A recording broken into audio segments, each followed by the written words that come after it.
সাৰ্বভৌমত্ব আৰু মৌলিক অধিকাৰ নিজৰ জন্মস্বত্ব অধিকাৰ বুলি ক'ব পৰা এইখন অসমত বৰ্তমান কোনো ধৰণৰ মৌলিক অধিকাৰ নাই, কোনো ধৰণৰ বাক স্বাধীনতা নাই, কোনো ধৰণৰ যেন সাৰ্বভৌমত্ব নাই।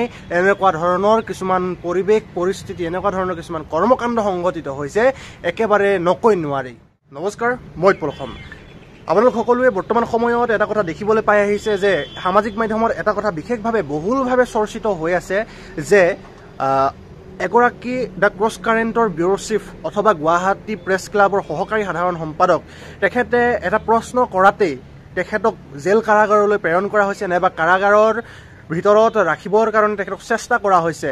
এতিয়া আমাৰ প্ৰশ্নটো হ'ল যে সাংবাদিকসকলক বা সংবাদকৰ্মীসকলক যে সংবিধানৰ চতুৰ্থ স্তম্ভ বা গণতন্ত্ৰৰ চতুৰ্থ স্তম্ভ বুলি কোৱা হয়, সেয়া কেৱল কথাৰে কোৱা হয় নে সেয়া ক'ৰবাত নহয় ক'ৰবাত তেখেতলোকক সঁচাকৈ মনা হয়? এতিয়া আমাৰ এনেকুৱা ধৰণৰ প্ৰশ্ন হ'বলৈ ধৰিছে যে যেন অসমৰ বা অসমৰ যিখন আমাৰ ভাৰতৰ সংবিধান, ভাৰতৰ সাংবিধানিক নীতি নিয়ম, সেই সকলোবিলাক নীতি নিয়ম ভংগ কৰি বৰ্তমানৰ শাসনাধিষ্ঠ বিজেপি নেতৃত্বাধীন চৰকাৰখনে নিজাববীয়া কিছুমান নীতি নিয়ম বনাই আছে, নিজাববীয়া কিছুমান আচাৰ আচৰণ ব্যৱহাৰে অসমৰ ৰাইজৰ জনতাৰ যি কণ্ঠ, সেই কণ্ঠ সম্পূৰ্ণভাৱে ৰোধ কৰিবলৈ চেষ্টা কৰি আহিছে।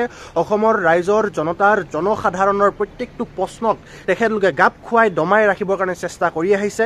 আৰু আমি দেখি আহিছোঁ যে যোনেই নহওক, সেয়া জাতীয়তাবাদৰ ওপৰত প্ৰতিষ্ঠিত কোনোবা লোকেই হওক নাইবা সমাজ সচেতন ব্যক্তিসকলে যদি সমাজৰ ক্ষেত্ৰত অপব্যৱহাৰ হোৱা নাইবা সমাজৰ ক্ষেত্ৰত দুৰ্নীতি হোৱা এনেকুৱা ধৰণৰ কিছুমান বিষয়ত যদি মাত মাতিছে, এনেকুৱা ধৰণৰ কিছুমান বিষয়ত যদি তেখেতলোকে মুক্ত কণ্ঠৰে আৱাজ দিছে, মাত দিছে, তেতিয়া সেইজন ব্যক্তিৰ, সেইগৰাকী ব্যক্তিৰ, সেইজন সমাজ সচেতন নাইবা জাতীয়তাবাদৰ ওপৰত প্ৰতিষ্ঠিত যোনেই নহওক, তেনেকুৱা সেই ব্যক্তিসকলৰ মুক্ত কণ্ঠক তেখেতলোকে দমাই ৰাখিবৰ কাৰণে প্ৰত্যেকবাৰে চেষ্টা কৰি আহিছে। আজি অলপ দিনৰ আগতে হয়তো আপোনালোকৰ মনত আছে যে এটা কবিতা লিখাৰ কাৰণে বৰ্ষাশ্ৰী বুঢ়াগোহাঁই নামৰ এগৰাকী অসমৰ জীয়ৰীক তেখেতলোকে কাৰাগাৰৰ ভিতৰলৈ প্ৰেৰণ কৰিছিল।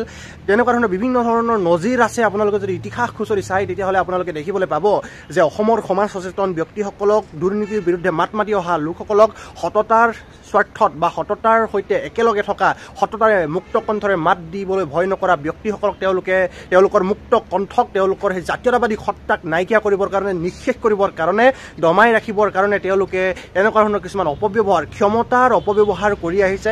এয়া অতিকৈ ধিক্কাৰজনক আৰু অতিকৈ লাজ লাগিবলগীয়া কথা। কাৰণ ভাৰতৰ এখন সাংবিধানিক নীতি নিয়ম থকাৰ পিছত, ভাৰতৰ এখন সংবিধান থকাৰ পিছত তেওঁলোকে যি নিজাববীয়া নীতি নিয়ম, যি নিজাববীয়া ৰুলছ ৰেগুলেশ্যন তেখেতলোকে বনাইছে বা কোনো ব্যক্তিয়ে নিজৰ বাক স্বাধীনতা, এতিয়া আমি আগতে এটা কথা শুনিবলৈ পাই আহিছিলোঁ বা আমি জানো যে এজন ব্যক্তিয়ে বা এটি শিশুৱে যেতিয়া জন্ম লাভ কৰে তেতিয়াই তেওঁলোকে নিজৰ মৌলিক অধিকাৰ, নিজৰ বাক স্বাধীনতা, নিজৰ সাৰ্বভৌমত্ব তেওঁলোকে লগত লৈ আহে। কিন্তু বৰ্তমানৰ শাসনাধিষ্ঠ চৰকাৰখনে সেইটো যে মিছা, সেইটো পৰিণত কৰিবৰ কাৰণে বিচাৰি আছে যে বৰ্তমান আমাৰ যি ভাৰতীয় নাগৰিকসকলৰ যি আমাৰ মৌলিক অধিকাৰ, যিটো সাৰ্বভৌমত্ব, যিটো আমাৰ বাক স্বাধীনতা, সেই বাক স্বাধীনতা বৰ্তমান সময়ত একেবাৰে নিক্ষেপ কৰি দিবলৈ বিচৰা হৈছে।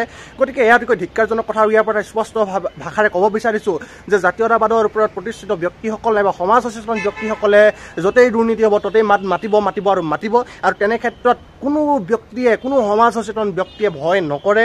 লাগিলে হাজাৰবাৰ জেলত যাবলৈ সাজু হৈ থাকিব বা আগতেও আছে, এতিয়াও আছে আৰু আগলৈও থাকিব। কিন্তু দুৰ্নীতিৰ বিৰুদ্ধে এইখন চৰকাৰৰ যি দমন নীতি, এই দমন নীতি কোনো দিনে কোনো ধৰণৰ সমাজ সচেতন ব্যক্তিসকলে মানি কেতিয়াও নলয় আৰু নলয়।